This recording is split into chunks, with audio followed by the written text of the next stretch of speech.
بسم الله الرحمن الرحيم عن ابن عباس رضي الله عنهما قال رسول الله صلى الله عليه وسلم نعمتان مقبول فيهما كثير من الناس الصحة والفراغ۔ حضور صلی اللہ علیہ وسلم کا ارشاد ہے کہ دو نعمتیں ایسی ہیں جن سے زیادہ تر لوگ محروم ہوتے ہیں۔ پہلی صحت یعنی تندرستی، دوسری فراغ یعنی خالی وقت اور فراغت۔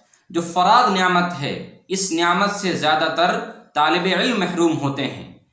جو لوگ علم حاصل کرتے ہیں، چاہے وہ کسی مدرسے کے ہوں یا کسی کالج کے ہوں یا کسی اسکول کے ہوں، جب وہ علم حاصل کرنے جاتے ہیں تو وہ اپنے وقت کو لہو و لعب میں اور بیکار کے کاموں میں استعمال کرتے ہیں۔ انہیں اس وقت احساس نہیں ہوتا ہے کہ ہم اپنا وقت کہاں ضائع کر رہے ہیں۔ انہیں ایسا لگتا ہے کہ ہماری زندگی صرف یہی ہے، لیکن جب وہ پڑھ کر باہر نکلتے ہیں، دنیا کی زندگی میں جاتے ہیں، تو سوال کا ایک ڈھیر ان کے سامنے آتا ہے اور وہ پوچھتا ہے کہ 8 سال 9 سال تم نے مدرسے میں گزارے، تم نے کالج میں گزارے، تم نے اسکول میں گزارے، وہاں سے کیا حاصل کیا؟ کون سا علم ہے جو وہاں سے حاصل کیا؟ اس وقت ہمیں احساس ہوگا کہ ہم نے طالب علمی کی زمانے میں کس طرح اپنے وقت کو ضائع کیا۔ کیونکہ صحت اور تندرستی اور خالی وقت، یہ دونوں ایسی نعمتیں ہیں جو رکتی نہیں ہیں۔ ایک وقت کے لیے آتی ہیں، پھر چلی جاتی ہیں، پھر دوبارہ واپس نہیں آتی ہیں۔ حضور صلی اللہ علیہ وسلم نے ایک آدمی کو نصیحت کرتے ہوئے فرمایا، اغتنم خمسا قبل خمس، 5 چیزوں کو 5 چیزوں سے پہلے غنیمت جانو۔ جوانی کو بڑھاپے سے پہلے، صحت کو بیماری سے پہلے، فراغت کو مشغولیت سے پہلے، زندگی کو موت سے پہلے، اور مالداری کو محتاجی سے پہلے۔ کہ آپ صلی اللہ علیہ وسلم نے ارشاد فرمایا، صحت کو اور تندرستی کو بیماری سے پہلے غنیمت جانو۔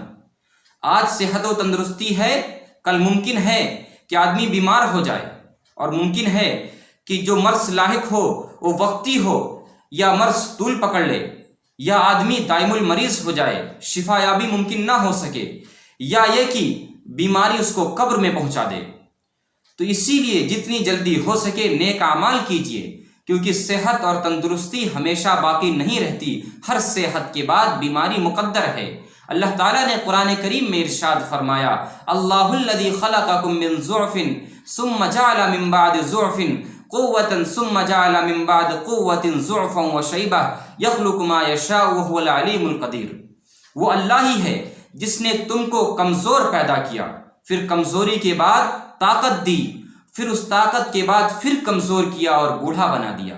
اور وہ اللہ ہے جو چاہتا ہے وہ پیدا کرتا ہے، وہ تو بڑا جاننے والا اور بڑی قدرت والا ہے۔ اللہ تعالیٰ نے اس آیت میں انسان کی حالتوں کو بیان فرمایا ہے کہ انسان مجبور محض ہوتا ہے، اس کے اختیار میں کچھ نہیں ہوتا ہے۔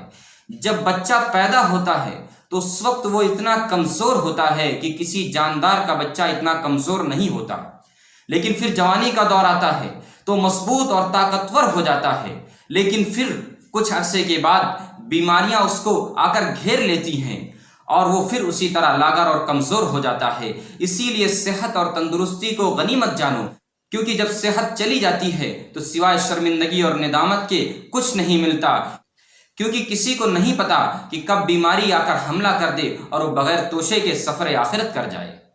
اسی طرح فراغت اور خالی وقت بھی ہے۔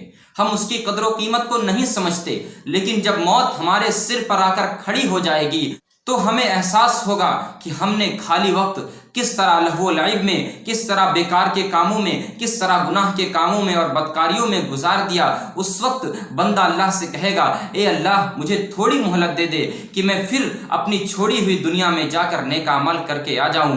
لیکن ہائے افسوس، اس وقت کچھ نہیں سنا جائے گا۔ ابھی ہمارے لیے وقت ہے کہ ہم اللہ تعالیٰ سے توبہ کریں اور اپنی جوانی کو، اپنی صحت کے دنوں کو، اپنی تندرستی کے دنوں کو اللہ تعالیٰ کے لیے نیک کام میں، اللہ تعالیٰ کی عبادت میں، اور سب سے بڑی چیز تعلیم حاصل کرنے میں استعمال کریں۔